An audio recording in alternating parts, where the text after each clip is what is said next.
गांव की कच्ची गलियों में आज अजीब सी सन्नाटा पसरा हुआ था, क्योंकि गांव का सबसे मासूम बच्चा सुबह से ही गायब था।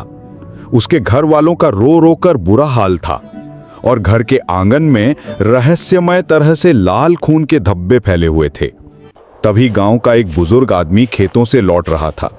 वो मन ही मन भजन गुनगुना रहा था कि अचानक उसकी नजर दूर एक काली चादर ओढ़े औरत पर पड़ी। उस औरत के हाथ में एक पुरानी दरहंती थी और उसकी आंखें किसी पागल की तरह चमक रही थीं। बुजुर्ग ने जैसे ही देखा, वो औरत उल्टे पांव दौड़ती हुई घने पेड़ों में गायब हो गई।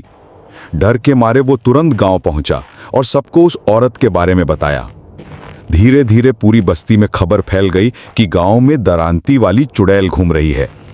सभी गांव वाले इकट्ठा होकर मशाल लेकर चुड़ैल को पकड़ने निकल पड़े। लेकिन तभी अचानक वही औरत उनके सामने आ खड़ी हुई। इस बार उसके बाल अपने आप आसमान में लहराने लगे और उसकी आवाज किसी मरे हुए इंसान जैसी गूंज उठी। गांव वाले कुछ समझ पाते इससे पहले ही वो औरत फिर से अंधेरे में गायब हो गई। गांव वाले उसका पीछा करने लगे। वो औरत गांव के किनारे बने पुराने कुएं की तरफ भागी और अपने साथ लाए भारी झोले को कुएं में फेंक दिया। तभी पूरे कुएं से बच्चों की चीखें सुनाई देने लगी।